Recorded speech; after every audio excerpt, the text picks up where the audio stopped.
So we're going to start with Vladimir Lenin, who was in power from 1917 to 1922. And born in 1870, Lenin's greatest contributions were his roles as Russian revolutionary, the leader of the Bolshevik Party, and the first premier of the Soviet Union. He was the founder of the ideology of Leninism, which was later expanded into Marxism-Leninism by Joseph Stalin.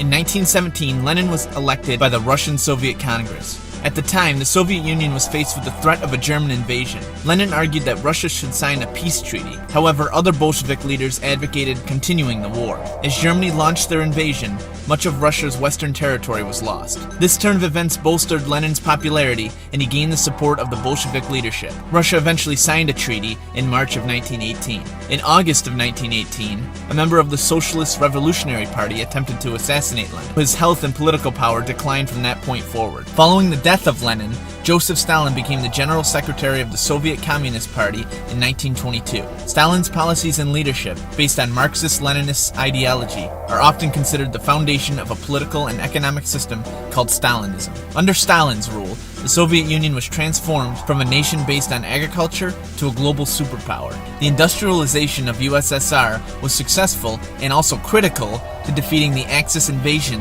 during World War II.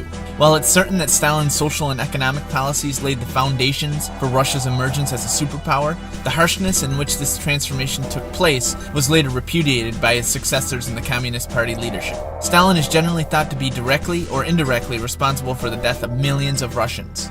On March 1st, 1953, after an all-night dinner, Stalin collapsed, suffering a stroke that paralyzed the right side of his body. He died 4 days later on March 5th, 1953, at the age of 73.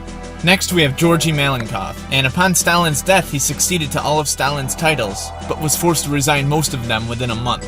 Through the office of Premier, Malenkov was locked in a power struggle against Nikita Khrushchev. His 2-year term ended in a failure, and was soon replaced with Nikita Khrushchev. And Khrushchev was the first secretary of the Communist Party of the Soviet Union from 1953 to 1964, and chairman of the Council of Ministers from 1958 to 1964. During World War II, Khrushchev served as a political leader with the equivalent rank of lieutenant general. Throughout the world and within Russia, he was considered a leader with a bad temper. Khrushchev was responsible for establishing the Warsaw Pact, which was an alliance between Eastern Europe and Eastern Bloc countries that felt threatened by NATO during the Cold War. Khrushchev was also responsible for putting forth the doctrine of peaceful coexistence into foreign policy. He led the way for the Soviet space program that launched the Sputnik 1 and Yuri Gagarin into space. He played an important role in the deployment of missiles in Cuba, which led to the Cuban Missile Crisis. He is also responsible for the construction of the Berlin Wall in 1961. Leonid Brezhnev remained outwardly loyal to Khrushchev, but in 1963 he became involved in a plot to remove Khrushchev from power. In that same year, Brezhnev was named Secretary of the Central Committee, making him the likely successor to Khrushchev. In October of 1964, while Khrushchev was on vacation, Brezhnev and his conspirators removed Khrushchev from office. Under Brezhnev rule, relations with China continued to deteriorate. In 1969, Soviet and Chinese troops fought a series of clashes along the border. Brezhnev supported the North Vietnamese in the Vietnam War, and in January of 1969, a Soviet army officer tried to assassinate Brezhnev.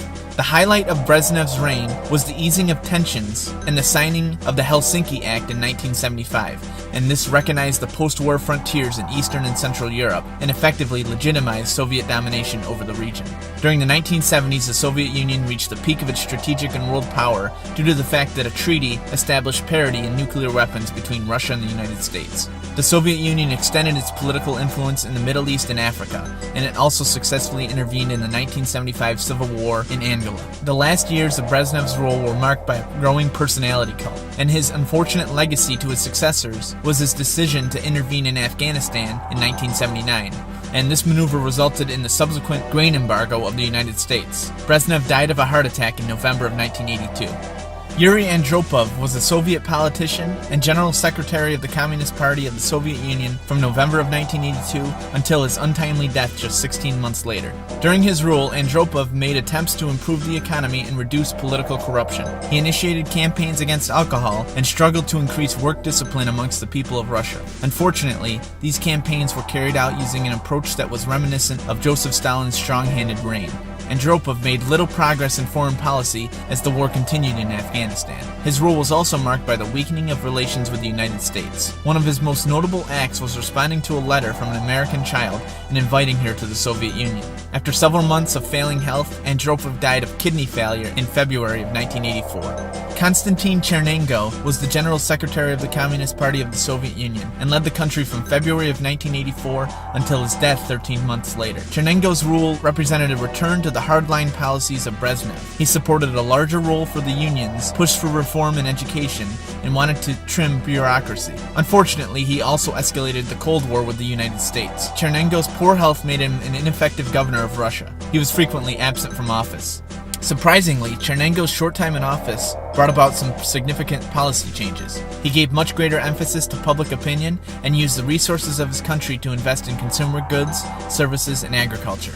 And finally, we arrive at our last Soviet leader, Mikhail Gorbachev. Gorbachev tried to move the Communist Party and the economy by introducing openness, restructuring, and the acceleration of economic development. The law on cooperatives, which was enacted in 1987, was the most extreme of the economic reforms, enabling private ownership of businesses and services, manufacturing, and foreign trade. People in Russia were given the freedom of speech, and the news was now less controlled and political prisoners were released. In 1987, Gorbachev called for the introduction of democratic elements into the Soviet Union's political process. Gorbachev also sought to improve political relations and trade with the West. He and Ronald Reagan met in Iceland, which eventually led to the signing of the Intermediate Range Nuclear Forces Treaty, or INF, of 1987. And in early 1989, Gorbachev completed the withdrawal of Russian forces from Afghanistan.